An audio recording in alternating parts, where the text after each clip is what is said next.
question africaine ou diasporique qui ne...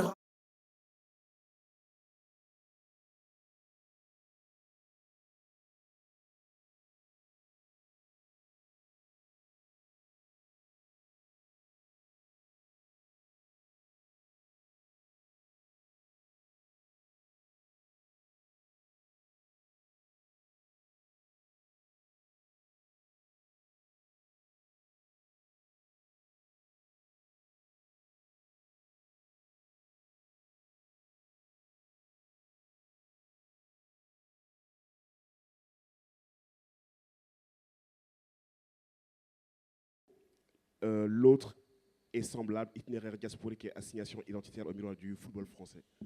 Et tu ouvres le bal. Merci beaucoup. Bonsoir à tout le monde. Ce dont je vais vous parler, c'est des crispations identitaires dans un champ particulier qui est celui du football français, à partir de l'équipe de France, qui est, comme quelqu'un l'a dit tout à l'heure, pour reprendre son expression, qui est aussi un espace de nomination et un espace de valorisation de certaines identités. Ici, je voudrais parler d'une identité dont on n'a pas beaucoup parlé dans ces ateliers, puisqu'on a surtout parlé des identités diasporiques subsahariennes. Ici, je veux parler en France des identités et de ce que vivent les descendants de migrants venus d'Afrique du Nord. J'avais pris l'exemple d'un personnage que j'avais appelé Samir hier. Et à la fin de mon intervention, je montrais une séquence biographique de 4 ans de ce qu'il a vécu au sein de l'équipe de France jusqu'au moment où il la quitte. Bachir m'a demandé si, au fond, pour résister à toutes les sollicitations négatives dont il avait été l'objet, s'il n'aurait pas fallu finalement qu'il soit pas seulement un footballeur de grand talent, mais aussi qu'il soit doté d'un moral exceptionnel. Et pour lui répondre, j'avais pensé à un autre personnage que je vais vous présenter ici, juste pour que vous compreniez ce qui est en train de se passer comme fissure et peut-être comme fracture dans la société française à partir du football français. Là, je vais parler de Yazid en faisant une petite comparaison. On avait reproché à Samir d'être assez désinvolte, d'être très nombriliste, et que quand il était remplacé en équipe de France, il faisait la tête parce qu'il n'aimait pas ça. Et je voudrais qu'on repense au moment où Yazid, qui a 22 ans, va jouer son premier match en équipe de France. Il va entrer en 1994 à Bordeaux, dans le stade.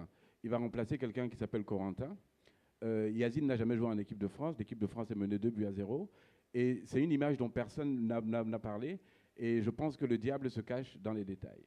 Au moment où Yazid va entrer, Corentin ne le regarde pas. Il lui tend 2 phalanges. Yazid est concentré, il entre sur le terrain. Il reste un quart d'heure à jouer. Et je vous rappelle que l'équipe de France est menée 2-0. Un quart d'heure plus tard, le score est de 2 buts partout. Yazid a marqué 2 fois pour sa première sélection. Le quotidien, qui est la référence en matière de sport en France, titre le lendemain, à partir des initiales de Yazid, ZZ sauve la France. Le ZZ qui vient de sauver la France va être donc rappelé pour le prochain match, et il va lui arriver une chose qui n'est arrivée à personne depuis les années 70. C'est la première fois qu'un joueur qui a fait un tel exploit pour sa première sélection, pour la sélection d'après, il est remplaçant. Je suis remonté jusque dans les années 70. Ce n'est pas arrivé à Daniel Bravo, ce n'est pas arrivé à Christian Pérez, ce n'est pas arrivé à Bellone. Tous les joueurs qui ont fait un tel exploit ont été sélectionnés. Lui, il s'est assis sur le banc de touche. Pourquoi je vous raconte ça? Vous allez comprendre, parce qu'après, on reconstruit les histoires de vie des héros et des gens, un peu en nous disant ce qu'on a envie d'entendre. 4 ans plus tard, la France est en Coupe du Monde, et il y a un garçon qui n'a pas eu une très bonne saison, qui s'appelle Christophe, qui est sélectionné en équipe de France. Et on dit que comme il est le grand ami de Yazid, c'est pour ça qu'il est sélectionné, parce que Yazid a insisté pour qu'il soit sélectionné.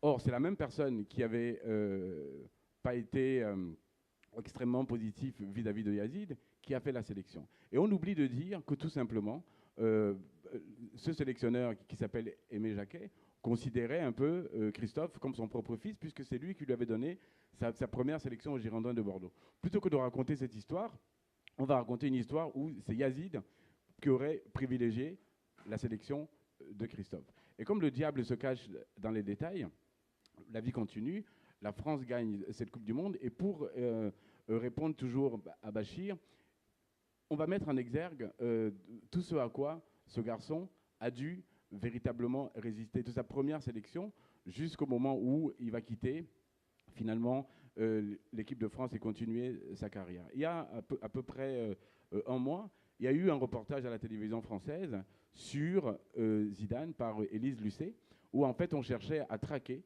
le système Zidane, qu'est-ce qui se cache derrière, un peu comme si on voulait à tout prix comprendre des choses qui seraient cachées en coulisses et qui pourraient en quelque sorte déboulonner l'idole. Et si je prends cet exemple qui est vraiment un exemple exceptionnel, c'est pour répondre à Bachir et lui dire, mais pour vraiment résister à toute cette pression, il y a un seul Yazid, et que les autres sont juste des êtres humains normaux, qui vont avoir une capacité à supporter la pression, qui a une capacité normale, et qui vont à un moment donné faillir.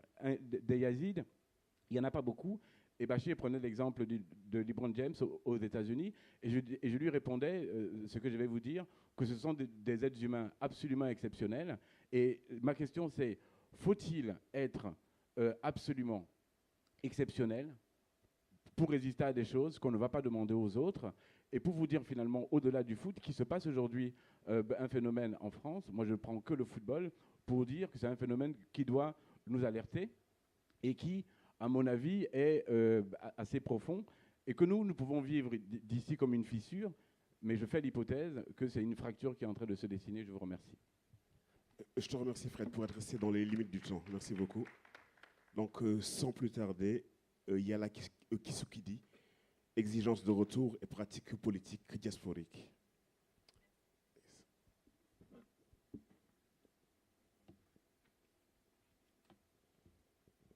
Bonsoir. Et merci aux... Vous m'entendez? Oui. Et merci donc aux Happy Few donc, qui veulent bien participer à cette nuit avant d'aller se coucher. Donc je vais essayer de ne pas vous endormir et juste de vous proposer en fait en quelques mots la réflexion que je voulais étayer, développer durant ces ateliers de Dakar. Et en fait je voulais revenir sur quelque chose qui peut sonner comme un paradoxe, une contradiction. Il est vrai, aujourd'hui, si on regarde la nature des mouvements qui s'effectuent entre l'Europe et l'Afrique, que le mouvement sur lequel on va s'arrêter, c'est le mouvement de la migration des peuples venus d'Afrique vers l'Europe ou vers, en tout cas, ce qu'on pourrait appeler l'Euramérique, en fait. Et ce qui m'intéressait, c'était d'interroger d'autres désirs de mouvements qui viennent plutôt de l'Europe vers l'Afrique et qui sont des mouvements de retour. Et pourquoi, en fait, dans les espaces afro-diasporiques européens, en fait, est-on confronté à ce retour, puisqu'il y a une histoire longue, justement, du retour dans le monde panafricain, dans l'histoire du nationalisme noir, justement. Pourquoi est-on confronté, en fait, à cette exigence de retour dans les espaces afro-diasporiques venus du Nord, alors que, justement, on est confronté à la réalité de la migration? Alors, d'emblée, on pourrait être très soupçonneux et se dire, bon, ben voilà, on a on a toujours cette asymétrie finalement qui se joue entre la diaspora et le continent. On aurait peut-être une diaspora un peu embourgeoisée, un peu confortable, qui passe son temps à fantasmer là aussi le continent et qui a des rêves bourgeois et romantiques et dont le seul désir c'est d'essayer de s'inventer un refuge, alors qu'on est confronté peut-être matériellement à des réalités sur le continent qui font que c'est d'abord la perspective de l'exil qui s'offre à un grand nombre de populations. Et ce qui m'intéressait dans ma communication, c'était évidemment de ne pas aller dans le sens de cette approche bourgeoise et romantique de l'idée de retour, mais de montrer ce qu'elle pouvait avoir de puissance et ce qu'elle pouvait porter de virtualité politique, en ce que justement cette idée de retour, elle définit, elle construit un projet entièrement politique qui n'est pas souvent attaché à des déterminations d'origine ou à des déterminations identitaires. Et c'est précisément ce que j'ai voulu essayer de penser dans ma réflexion. Et pour conclure, en fait, je ne voudrais pas être très très longue. L'idée, en fait, c'était simplement de se dire que justement cette pensée du retour dans les espaces diasporiques, si on pouvait s'en méfier, c'est parce qu'on a l'impression peut-être qu'on perd quelque chose de ce qui fait la force de l'idée de diaspora. Et on retrouve cette idée chez quelqu'un comme Paul Gilroy, en tout cas, qui dans l'Atlantique noir disait ce qui est extraordinaire dans l'idée de diaspora, c'est précisément que c'est enfin une idée qui nous permet de nous délier de la fétichisation de la nation, de la fétichisation du territoire, de la fétichisation du continent, etc., en promouvant des réflexions sur le mouvement, sur les flots, sur l'hybridation. Et il est clair que recentrer ou considérer que l'idée de retour se présente comme la métonymie en fait, des vies diasporiques fait perdre et aplatit tout le potentiel libérateur qu'on pouvait retrouver dans l'idée de diaspora. Alors ce que je veux montrer en fait, c'est que la puissance de l'idée de retour comme idée politique et comme pratique politique vient précisément de ce qu'elle fait fond, non pas sur un désir de reconnecter avec des origines premières qu'on aurait perdues, celle du continent, mais elle fait fond sur une expérience, celle de la communauté absente. Je suis absent à l'Afrique quand je suis afrodescendant vivant en Europe, mais je vis aussi une expérience d'inadéquation liée à l'insulte, liée au racisme, qui fait que je ne me sens pas tout à fait non plus européen. Et c'est cette double absence qui devient intéressante et qui devient productive sur le plan politique, puisqu'elle dit une chose, elle dit finalement pour celui qui le décide dans la diaspora et qui décide de se dire afrodescendant, ma pratique, mon projet politique vise précisément à réparer, à reconstruire, à participer à la reconstruction d'un lieu qui, en tant qu'ils ont été abîmés par des politiques prédatrices, capitalistes, violentes, exige de chacun d'entre nous, précisément, qu'il soit, comment dirais-je, reconstruit et qu'il soit à nouveau habitable. C'est-à-dire qu'il n'offre plus à ceux qui y vivent la seule perspective de l'exil. Je vous remercie.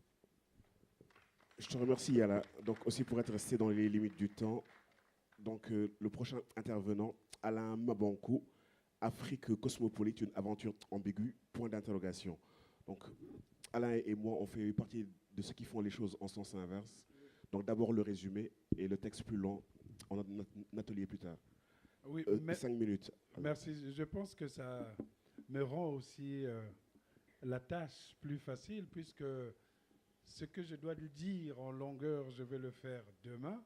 Et j'ai été convié de résumer ce que vous n'avez pas entendu. Donc, c'est une gymnastique intellectuelle qui me plaît beaucoup, de voir déjà avant ce qui va venir. Moi, je me proposerai, dans ce que je ferai demain, de voir dans quelle mesure ce monde qui est plongé désormais dans un cosmopolitisme absolu nous donne peut-être à voir une autre lecture de notre statut ou de notre identité africaine. Est-ce que, par exemple, dans le cas que je vais traiter demain, lorsque vous avez un individu qui part en Europe, est-ce que c'est simplement comme à l'époque des romans de Bernard Dadier, Un nègre à Paris, ou d'autres romans de cette époque où le voyageur africain y allait pour regarder, pour noter, pour inventorier et retourner par la suite dans le continent africain pour expliquer, et de sorte que nous puissions comparer les mœurs de ce qui se passe en France de celles qui se passent en Afrique dans une sorte de réédition des lettres persanes de Montesquieu. Donc, non seulement je me poserai cette question peut-être de l'objectif même de la migration en tant que telle, mais je me poserai aussi l'autre question qui est peut-être subordonnée, qui consiste aussi à voir dans quelle mesure l'Africain francophone, par exemple, qui a désormais un cerveau écartelé entre ses cultures africaines et les cultures qu'il a héritées de la colonisation, qu'il le veuille ou non, elles sont ancrées en lui, elles sont presque des tâches immarcessibles, des tâches pas forcément qu'on peut transformer peut-être en élément de refus du discours du colonisateur actuel. Donc j'essaierai de voir, est-ce que cette sorte d'affection qu'avait le personnage de Samba Diallo dans l'aventure ambiguë de Cheikh Hamidou Kane, lui-même partagé entre les exigences de l'école coranique et puis les prétentions un peu exagérées de l'école occidentale, est-ce que ça nous entraînerait forcément dans une sorte de folie? Le cosmopolitisme en tant que tel est inévitable, puisque nos rapports sont désormais définis par ce que James Baldwin appelait la rencontre. On ne définit plus un individu par sa couleur de peau ou par le type de plat qu'il mange à midi ou le soir, mais on le définit par la multitude des rencontres qu'il a eues et comment ces rencontres ont finalement changé son identité. Voilà un peu dans le désordre du tiercé ce que je ferai demain, dans l'espoir que je serai un peu plus cohérent, plus rapide et plus peut-être limpide dans le discours fleuve de demain. Merci. Un grand merci Alain pour cette concision. Le prochain intervenant, Rachid Idiassine, Repenser l'islam, l'impasse des ordres discursifs contemporains ou l'oxymore de la théocratie laïque. Merci Félouine, merci Achille aussi, merci aux organisateurs de m'avoir invité. On m'avait invité à des ateliers de la pensée et je ne vais pas tout à fait résumer, même s'il va falloir le faire, parce que c'est le but de l'exercice aussi ici, en 5 minutes, essayer de résumer un propos qui devait être en 10 minutes, mais pour lequel je pensais être un propos d'une demi-heure, etc. Donc le résumé du résumé du résumé. Et je me pose la question de savoir dans quelle mesure, justement, on a un certain nombre de logiques sociales et de mécanismes sociaux dans lesquels qu'on décrit, qu'on dénonce ici ou là, et dans lesquels on s'inscrit également. Et je voudrais remercier en même temps le photographe qui a un chapeau et qu'on voit régulièrement un peu partout, qui me regardait d'un air extrêmement, pas inquiet, mais en tout cas sceptique presque, tout le long de mon propos hier, et qui me dit à la sortie de la conférence, tiens, toi, c'est le seul à qui j'ai rien compris. Je fais, ok, super, parfait, très bien. Et je lui dis, mais pourquoi donc? Explique-moi. Il me dit, mais islam et laïcité, c'est pas cohérent. Pour moi, c'est pas cohérent. Je dis, ben, t'as tout compris. C'est exactement ce que j'ai essayé de dire en parlant d'impasse des discours contemporains aujourd'hui dans lesquels on se retrouve à travers les catégories avec lesquelles on veut aborder le fait religieux en général et plus spécifiquement le fait musulman ou le fait islamique qui, il faut aussi le reconnaître et l'admettre, occupe l'espace médiatique et politique contemporain. Et donc de ce point de vue-là, ça pose la question des dispositifs, comme le disait Blondin au sens de Foucault, et même sa critique tout à l'heure de l'intellectuel comprador. Je me suis dit, mais est-ce qu'il part de nous ? Est-ce qu'il est en train de dire que nous sommes de ces intellectuels-là qui sommes en train de surfer, enfin bref, toute la critique qu'il a fait là-dessus. Et je me dis, tiens, on est peut-être dans des logiques, effectivement. Un atelier, par définition, ça renvoie à l'artisanat. L'artisanat, c'est un rythme, une temporalité, un temps long, calme, serein, etc., qui nécessite de la maturation. Enfin, un bon vin, ça demande du temps. Un bon fromage, ça demande du temps. Une belle sculpture ou de l'art, ça demande du temps, l'artisanat. Et j'ai l'impression qu'on est plutôt dans une forme d'industrie. Enfin, on est plus dans une usine de la pensée que des ateliers à proprement de la pensée. Et la pensée elle-même nécessite du temps, etc. Parce qu'on voudrait nous dire, en fait, c'est la question du rapport quantité-qualité qui se pose à l'Afrique aussi.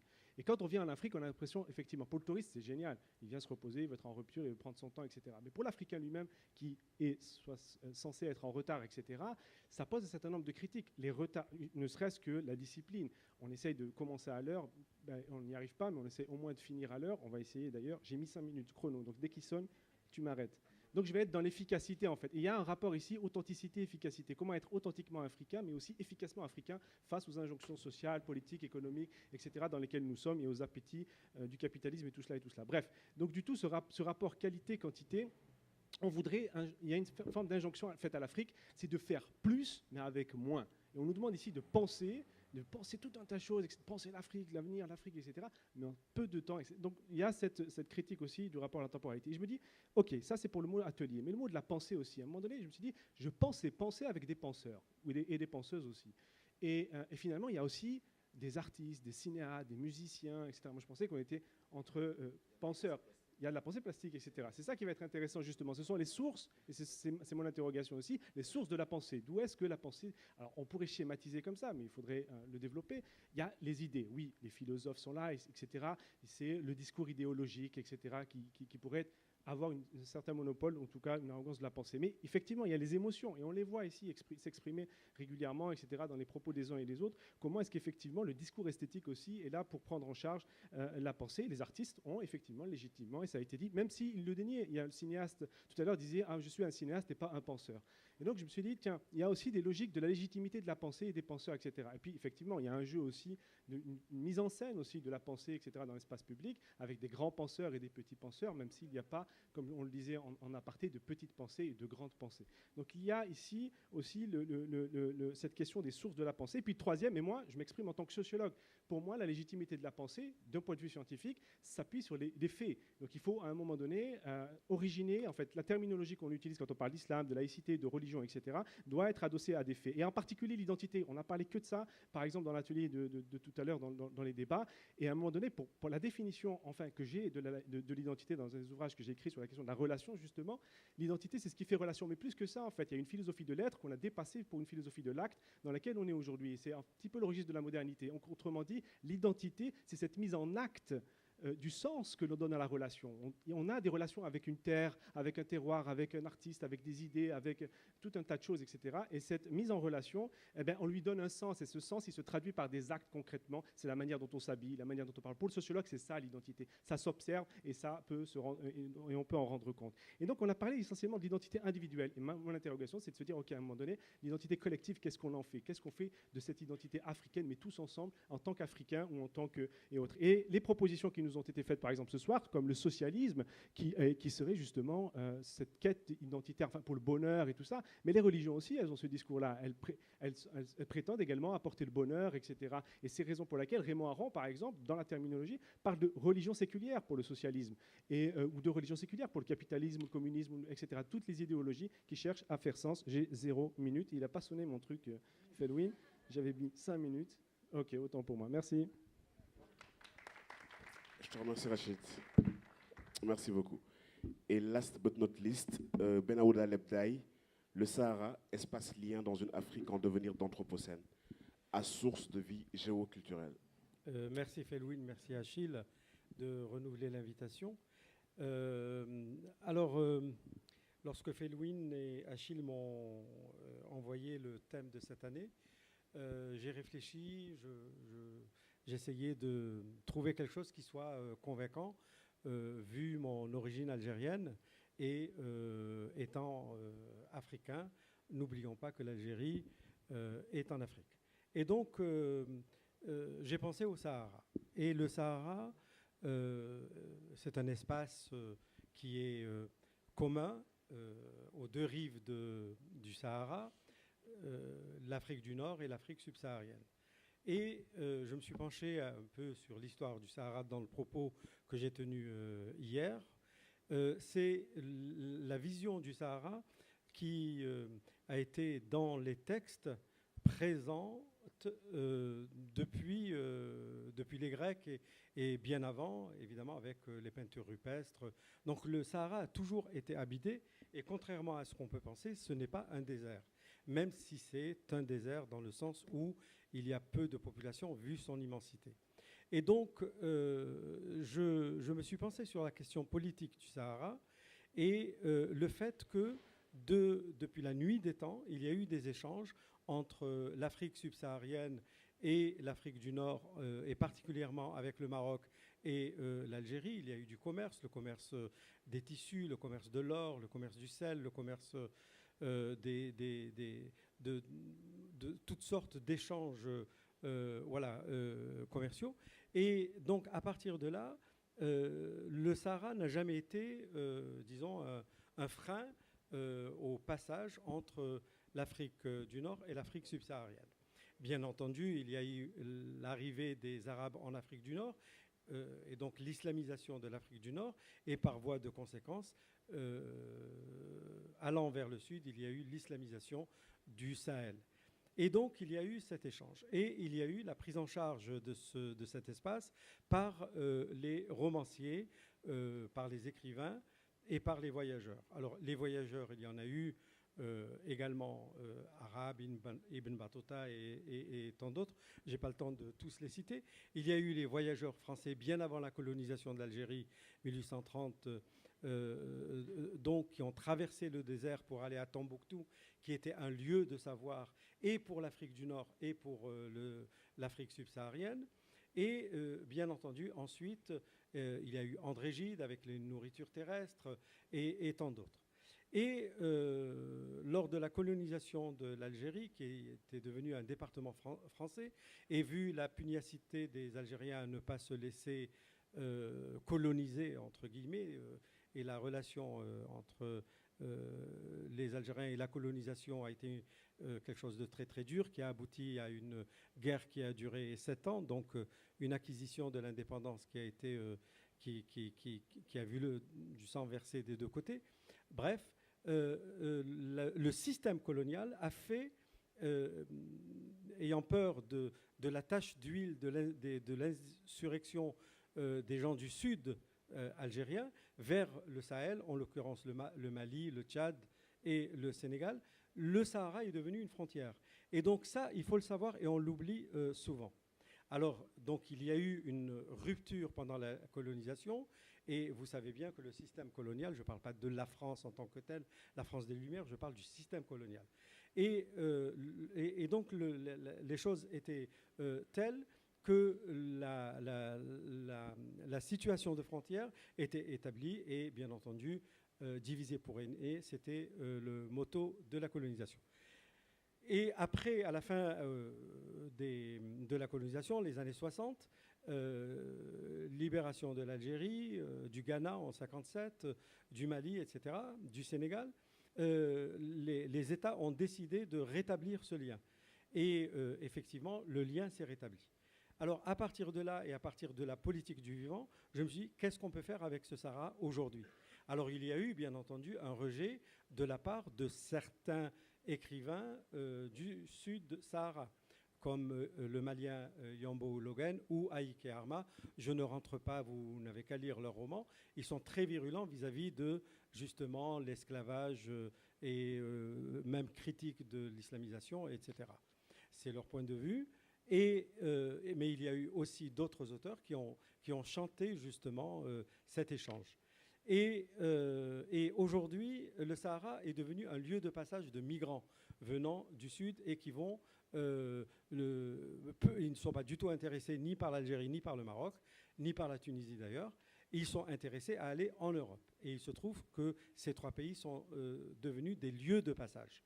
Et ces lieux de passage, et donc le Sahara, au lieu qu'il soit un lieu de passage, il est aujourd'hui...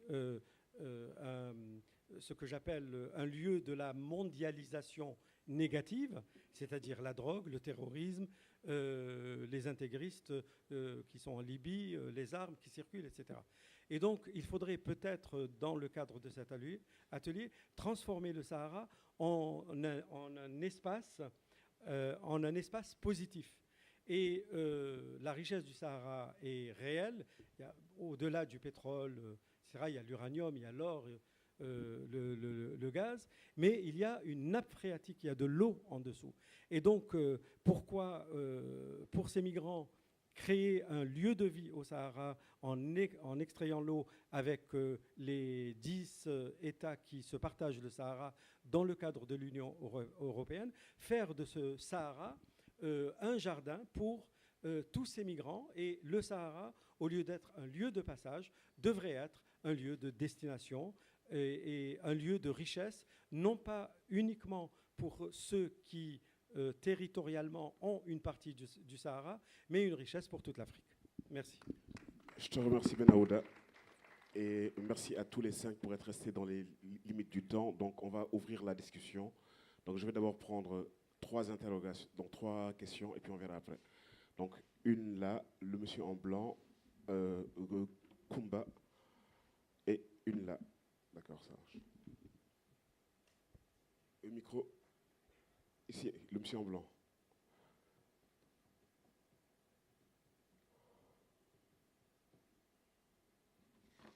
Ok.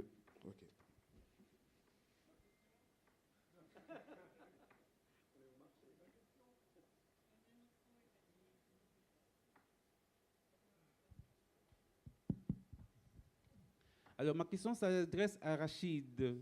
Il est possible que, comme le photographe avec le chapeau, je n'ai rien compris. Mais si vous avez dit que la laïcité ne s'accommode pas de l'islam, je me pose la question si votre sentence ne vient pas trop vite. Et si elle n'est pas très omnibulé par des débats hexagonaux. Je prends simplement le cas tunisien. C'est-à-dire qu'à partir du cas tunisien, vous connaissez peut-être les travaux de Yad Ben Achour, qui s'appuie sur une grande tradition intellectuelle familiale, mais également une grande tradition religieuse, la Zitouna, avec ses ruptures, ses discontinuités, tout ce qu'on veut, et à laquelle on peut également ajouter une grande tradition juridique et jurisprudentielle, et qui montre aujourd'hui qu'en Tunisie, dans le même mouvement, on tient un État qui se reconnaît comme non religieux, avec des dispositions constitutionnelles qui ont permis d'ailleurs qu'aujourd'hui, grâce à des questions préjudicielles, on arrive à des grandes avancées en termes de liberté, etc. Donc, voilà ma question. Derrière toi, juste derrière. Ouais. J'aurais deux questions pour compléter la question de monsieur, à l'attention de monsieur Idi Yassine.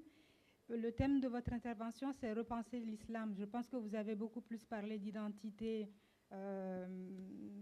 individuelle, collective, africaine. Mais mes questions, c'est repenser l'islam, qui, pourquoi et comment. Et deuxième question pour monsieur Lebdaï. En gros, vous êtes en train de faire la promotion de la destination Sahara, alors que vous nous dites que c'est un devenir d'anthropocène. On peut y aller? Merci. Juste à côté de Lionel. Donc, juste à côté de Lionel.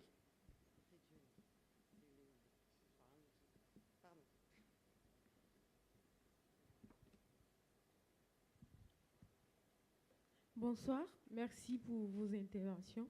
Ma question va à l'endroit de M. Alain Mabanko. En fait, vous avez parlé de cosmopolite. Moi, j'ai une inquiétude depuis un certain moment. Tout le temps, on parle de migration des jeunes qui sont pauvres en Afrique, qui veulent migrer, qui passent par la route pour arriver en Europe. On se dit, oui, ils n'ont pas les moyens, ils ne sont pas informés, ils ne savent pas exactement ce que les autres vivent là-bas, ils ne savent pas que c'est dur, ils n'ont pas cette culture, ils ne sont pas intellectuels. Mais moi, en fait, je n'arrive pas à comprendre qu'il y ait des jeunes qui ont fait des études universitaires, qui ont eu à assister à des événements ou bien qui ont vu sur d'autres documentaires que, ouais, là-bas, c'est pas bien, parfois on souffre, parfois il y a le racisme et tout, mais qui ont toujours cette ferme conviction d'aller en Europe. Pour eux, moi, si je vais en Europe, je ne rentre plus en Afrique. Je prends un simple exemple. Moi, j'ai une tante, elle avait rencontré une amie. Son amie, elle se vante parce que tous ses enfants sont en Europe. Donc, pour elle, avoir des enfants en Europe, peu importe ce qu'ils font, c'est une fierté. Donc, moi, en fait, je n'arrive pas à comprendre comment des intellectuels arrivent à penser ainsi. En fait, je n'arrive pas à cerner. Mais qu'est-ce qui se passe, quoi? Quelles sont les solutions qu'on peut proposer, en fait, face à ça? Merci. Merci beaucoup. Donc, ce que je vais faire, c'est que je vais donner la parole d'abord à Alain. Tu as une question, à Benaouda une question, et enfin à Rachid qui en a deux. 2 minutes par réponse pour Alain et Benaouda et 4 pour Rachid. Merci pour le partage du camembert du temps. Ouais, on appréciera. Bon, la question que pose la petite sœur est judicieuse. Nous ne sommes pas loin d'ignorer que, par exemple, la plus dure des colonisations que nous ayons subies, ce n'est pas forcément celle qui est visible, mais c'est celle qui est gravée dans notre inconscience. C'est celle qui fait qu'on pense être libre de l'extérieur, mais au fond de nous, il y a toujours ces cadenas qui nous poussent à penser que l'accomplissement d'un être passe par cette sorte de voyage à la Mecque que serait l'Europe. Nous avons établi dans nos sociétés des canons de jugement de la valeur des individus selon leur maîtrise du subjonctif imparfait, selon leur façon de voyager tous les jours en Europe. Et du coup, l'Europe devient un des indicateurs qui permettrait à donner un quotient peut-être social à un individu. C'est contre cela que dans la plupart de nos romans, nous avons lutté. Personnellement, j'avais écrit mon premier roman, Bleu, Blanc, Rouge, qui parlait de cette sorte d'inclination. Mais il y a eu d'autres romans de mes confrères Daniel Biaoula, du Congo-Brazzaville, paix à son âme, ou de J.R. Essomba du Cameroun, qui a écrit là-dessus toute une littérature que Jacques Chevrier avait qualifiée de migritude, mais qui était paradoxalement écrite par des écrivains qui eux-mêmes vivaient en Europe. Donc c'est difficile parfois de reprocher à la population de ne pas faire quelque chose, de ne pas venir là où vous vous trouvez. Là se trouve peut-être aussi le cœur de ce que je développerai demain. Et comme je ne veux pas que beaucoup d'entre vous ne tombent dans le sommeil profond et total, au point d'appeler les SAMU, donc je vais laisser la parole à mon grand frère personnel, comme je l'appelle. Merci. Je vais lier votre question à la vôtre. Tout à l'heure, Audrey Pulvar a brillamment montré justement les questions climatiques et la question du réchauffement de la Terre. Et justement, c'est un peu, en filigrane, c'est ce que je veux dire. C'est-à-dire qu'il faut exploiter les ressources qui sont en Afrique, en l'occurrence le Sahara, mais je ne fais pas la promotion du Sahara, je ne suis pas saharien, mais je pense qu'il est important, vu que nous sommes ici, certainement, Felwine, une force de proposition, Achille, une force de proposition, et c'est dans ce sens-là que je dis, les États, nous en tant qu'intellectuels, on ne peut pas prendre de décision, mais si on nous écoutait un peu, et voilà, peut-être que les États devraient réfléchir à cette possibilité de transformer le Sahara en un jardin. Ça commence à être fait aussi bien dans le sud marocain que dans le sud algérien, bon, parce qu'il y a un peu d'argent, mais il faudrait que l'Union africaine fasse en sorte pour que l'extraction des nappes phréatiques puisse donner et créer des oasis et des villes. C'est faisable. Et à partir de là, vu la paucité de population au Sahara, ça peut être une destination, voilà, comme le Far West à l'époque aux États-Unis, eh bien, ça sera le Far West des Africains. Et il y aura peut-être un Las Vegas au Sahara, pourquoi pas. Voilà, c'est-à-dire tout est possible. Et le Sahara est un espace justement où une création pour les jeunes, en tout cas, peut être faite. Enfin, c'est ce que je pense. Et d'après tout ce que j'ai lu, c'est de l'ordre du faisable. Merci Ben Aouda. Rachid. Oui, alors la question, effectivement, je crois ne pas avoir été compris du tout. L'idée que l'islam ne s'accommode pas de la laïcité, c'était absolument le contraire que je disais. Et je vais essayer, je vais faire l'effort de parler doucement, même si je n'ai que 4 minutes, parce que je parle très vite. J'ai surtout 4 minutes, dont on vient de prendre quelques secondes. Donc, l'islam s'accommode de la laïcité. Et une des thèses que je défends avec d'autres et qu'on discute d'un point de vue scientifique, hein, donc l'histoire, etc., toutes les sciences, hein, c'est pas d'un point de vue philosophique, on peut dire de belles choses, etc., de belles idées, mais d'un point de vue scientifique, les faits, qu'est-ce qu'ils nous disent ? Ils nous disent, en partie, que la laïcité a, ou en tout cas, pour le dire de manière plus nuancée, l'idée laïque a une origine ou s'origine dans la civilisation islamique elle-même. C'est subversif comme propos, parce que c'est absolument pas ce à quoi on pense aujourd'hui, et dans le débat public, c'est inaudible ça. Et c'est inaudible, et pour ce que j'appelle l'occidentalisme, et pour l'islamisme aussi. C'est pas possible. La laïcité est une option idéologique, une vision du monde à laquelle on adhère, etc., autant pour les islamistes que pour les occidentalistes. Donc être à la fois musulman et laïque, être à la fois... Parce que ça, c'est les faits qui nous le disent. C'est ça qui m'intéresse, moi, en tant que sociologue. Il y a des gens qui disent qu'ils sont musulmans et athées, musulmans et homosexuels, musulmans et ce que vous voulez, etc. On peut le mettre... tout. Ouais, voilà, musulmans et athées, ça pose problème. Parce que qu'est-ce qu'on entend par islam ? Si tu es religieux, tu es athée, c'est pas athée. Voilà. Et l'athéisme est une religion parmi d'autres. Donc qu'est-ce qu'une religion ? Et ça me permet de venir justement à la définition de quoi on parle factuellement, de manière empirique. Pas de nos idéologies respectives, qui sont tout à fait respectables, qui sont elles-mêmes des produits construits, etc. Et ça me permet de rebondir sur la question de savoir, repenser l'islam, c'était une question en 3, qui, pourquoi, comment. Eh bien, effectivement, les sciences sociales et la pensée en sciences sociales, enfin, interroger le religieux. Alors, je vais être très clair. Qu'est-ce que la laïcité, par exemple ? La laïcité est un des modèles d'institutionnalisation politique de la sécularisation. Qu'est-ce que la sécularisation ? Il y a un débat il y a une partie qui considère que la sécularisation est la perte d'influence des religions, et d'autres vont dire non, la sécularisation est la perte d'évidence du religieux. Et il y a un débat entre sociologues et anthropologues, il y a tout un tas de choses, etc. Qu'est-ce que la religion? Si la religion est l'institutionnalisation du religieux, et en plus ces concepts de religion, religieux et religiosité que Zimel va développer, etc., sont des manières en fait pour la pensée occidentale de prendre en charge le conflit qu'elle a eu avec le sacré, qui s'inscrivait dans un ordre politique singulier, celui d'une église, celui d'un ordre ecclésiastique, etc., que l'islam et que d'autres religions. Et d'ailleurs même les socio-historiens vous le disent que le mot religion n'existe pas dans d'autres civilisations, dans d'autres, etc., etc. Donc là aussi, ça interroge en fait la prise en charge de l'universel. Et en fait, ce qui était dit tout à l'heure était intéressant, la prise en charge de la diversité. C'est ça l'universel. Comment est-ce qu'on prend en charge le pluralisme en général? Et l'islam, c'est la raison pour laquelle il apparaît aussi comme un rival par rapport à l'Occident, et que tout ce débat islam et Occident pose véritablement problème. Et donc du coup, par exemple, tout à l'heure, il a été dit, minuit passé, c'était Lydie qui disait ça, minuit passé, on est le lendemain. Mais qui détermine qu'on est le lendemain? Quelle civilisation contrôle le temps, etc. Et pendant des siècles et des siècles, ici même, et comme dans tout le Sahel, jusque dans le nord, etc., jusqu'en Asie, en Indonésie, le lendemain, ça commençait avec le coucher du soleil, avec un rapport à la nature, etc. Donc après, on peut partir dans tous les sens. Mais ce qui va nous intéresser ici, pour moi, ce sont les conditions politiques d'énonciation en fait, de nos imaginaires et de construction de nos imaginaires. Et, une minute, et... il m'a fait perdre mon idée. Bon, c'est pas grave.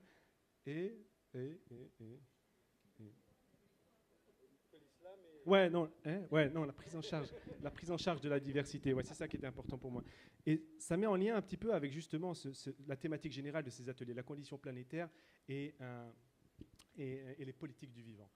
Et cette question justement des politiques de vivant, la diversité biologique, la diversité linguistique qui a été évoquée ce soir, la diversité politique, la notion de la démocratie qui a été aussi discréditée ou en tout cas critiquée aujourd'hui aussi. Donc la diversité ethnique aussi. Comment est-ce qu'on prend en charge la diversité en tant que telle? Et ça, c'est une question fondamentalement politique, raison pour laquelle l'Afrique, en réalité, et penser l'Afrique, ne peut plus se faire. Et en qui plus est dans des logiques relativement inédites dans l'histoire, où les technologies ont bouleversé notre rapport au temps, notre rapport à l'espace, la circulation, tout ça, etc., bouleversent en fait nos imaginaires et nous obligent en fait à penser la condition même de l'Afrique dans la condition planétaire de manière interdépendante avec toutes les civilisations. Et moi, je suis de ceux qui... je prends un exemple, parce qu'on peut dire tout et n'importe quoi. Et les penseurs le disent. J'étais, il n'y a même pas quelques jours, à l'université Gazon-Berger, il y avait un grand professeur qui était venu d'un certain âge, etc., je ne citerai pas, mais qui nous expliquait, en fait, qui faisait référence au choc des civilisations. Et ma question, c'était un politologue. Et ma question, c'était de savoir est-ce qu'il s'appropriait cette notion ou pas. Et il m'expliquait, l'argumentaire était quand même de taille. Il disait qu'en tant qu'historien, je répète, parce que je le lui fais répéter, mais en tant qu'historien, disait-il, eh bien, le futur donne raison à ce concept du choc des civilisations. On peut dire tout et n'importe quoi. Et parfois, on a le droit de le dire. Ce n'est pas qu'on n'a pas le droit de dire tout et n'importe quoi. Hein. Tout a le droit d'être dit. Hein. Mais la question, à un moment donné, c'est aussi la cohérence et la légitimité d'un point de vue des preuves et de l'administration de preuves de ce qu'on dit. Et donc, du coup, je suis de ceux qui ne sont pas pour le choc des civilisations ni contre le choc des civilisations. Nous ne sommes plus dans ces logiques-là. Nous héritons de plusieurs civilisations à la fois et nous devons en construire une seule qui sera nécessairement pluriel. Je te remercie Rachid, un grand merci à Rachid et merci à nos 5 intervenants, merci au public extraordinaire qui est resté jusqu'au bout, à toute la technique aussi, donc qui a assuré la technique ce soir, à l'équipe. Donc bonne nuit, reposez-vous bien, on vous donne rendez-vous vendredi soir à 20h30 ici pour une pièce de théâtre qui s'appelle We Call It Love. Et samedi soir pour la seconde nuit de la pensée à l'Institut français. Allez, à demain. Dans le calendrier grégorien. À demain.